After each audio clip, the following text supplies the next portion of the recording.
ராமாய ராமபத்ராய ராமச்சந்திராய வேதசே ரகுநாதாய நாதாய சீதாயா பதையே நமஹ. ராமன் சீதாபதி, ஆகவே கல்யாண ராமன். ராமன் கைகளில் வில் பிடித்திருக்கிறபடியால் கோதண்டராமர் சாரங்கபாணி என்னும் கொண்டாடப்படுகிறார். அநேகமாக கோதண்டராமர் நின்ன திருக்கோலத்தில், பட்டாபிஷேக ராமர் அமர்ந்த திருக்கோலத்தில், தர்ப சயனத்து ராமர் சயனித்த திருக்கோலத்தில் என்றுதான் தரிசனம் கொடுப்பார்கள். தற்போது நாம் ஆவணம் பருத்தியூரில் உள்ள கோதண்டராமர் ஆலயத்தை அடைந்துள்ளோம். கும்பகோணம் குடவாசல், அங்கிருந்து 5 கிலோமீட்டர் தொலைவில் உள்ளது பருத்தியூர். இவ்விடத்தில் பல ஆண்டுகளாக கோதண்டராமர் பக்தர்களுக்கு அருள்பாலித்து வருகிறார். இன்று ராமனை தரிசித்துக் கொள்வோம். மூலமூர்த்தி கோதண்டராமர் நின்ன திருக்கோலம், வளைந்த வில், மணிபொருத்திய வில்லை பற்றி கொண்டிருக்கிறார். வலதுபுறத்தே சீதாதேவி. எப்போதும் ராமன் எந்த தர்ம காரியத்தில் நடக்கிறானோ அவனை தொடர்ந்து நடக்கக்கூடியவள். அவனுடைய பாதையிலும் தொடர்கிறாள், ராமனின் மனத்திலும் தொடர்கிறாள். இடதுபுறத்தே ராமனுக்கென்றே பின் செல்ல இவன் ஓர் தம்பிதான் பிறந்தானோ என்று கொண்டாடப்படும் இளவல் லக்ஷ்மணன் எழுந்துருளி உள்ளார்.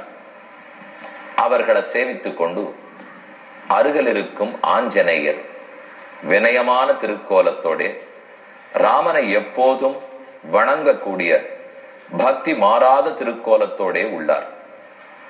தன்னுடைய வலது கையை வாய் புதைத்து வாயை மூடிக்கொண்டு ராமனிடத்தில் என்ன ஆணை என்ன கேட்குமா போலே எழுந்துருளி உள்ளார். இந்த ஆஞ்சநேயருக்கு பின்னால் மரத்தாலான ஒரு ஆஞ்சநேயர் உள்ளார். இவரை பற்றிய சுவையான செய்தி உண்டு. இங்கிருந்த பருத்தியூர் ஸ்ரீ கிருஷ்ண சாஸ்திரிகள் ஓர் முறை மைசூர் மகாராஜாவுக்காக உபன்யாசம் பிரவச்சனம் செய்வதற்கு சென்றார். உங்களுக்கு பிரவச்சனம் செய்ய என்ன வேணும் என்று கேட்டாராம் அரசன்.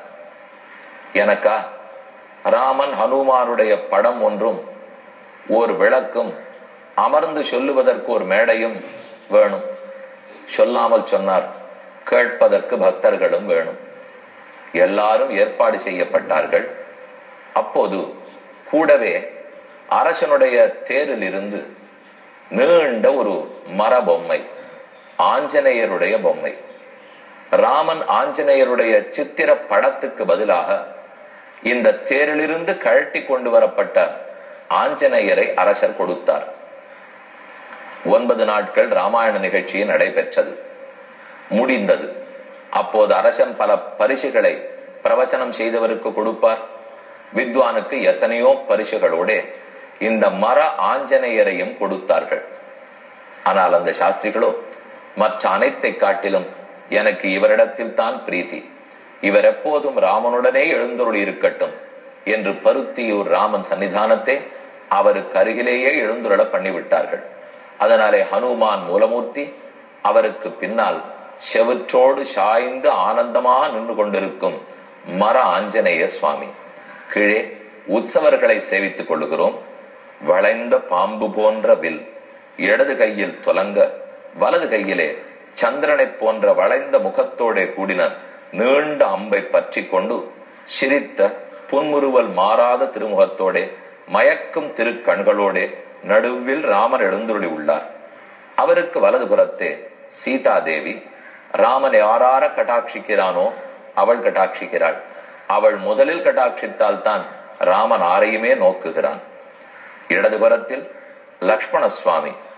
ராமன் எவ்வழி தான் அவ்வழி. அவர் எப்போதும் என்ன உயரத்தில் இருப்பாரோ அநேகமா அதை விட 1/2 அடி குறைவான உயரத்தில் தான் லக்ஷ்மணன் எழுந்துருளி இருப்பார். இவர்களை சேவித்துக் கொண்டு சீதாதேவிக்கு வலதுபுறத்தில் இருக்கும் ஆஞ்சநேயரை வணங்குகிறோம். தன்னுடைய வலது திருக்கையை வாய் புதைத்து, என் ஆணை, இந்த கைங்கரியம் முடிந்து விட்டதே, இனி அடுத்து என்ன கைங்கரியம் கொடுக்க போகிறீர் என்று கேட்டுக்கொண்டு வினயமான திருக்கோலத்தோடு எழுந்துருளி உள்ளார். இன்று பருத்தியூர் கோதண்டராமர் ஆலயத்தில் இருக்கும் ராமன், லக்ஷ்மணன், சீதை, ஆஞ்சநேயர் மைசூர் மகாராஜாவாலே பரிசாக கொடுக்கப்பட்ட ஆஞ்சநேயர் ஆகிய அனைவரையும் சேவித்துக் கொண்டோம். இங்கிருந்து அயோத்தியா காண்டத்தில் 82வது சர்க்கத்தை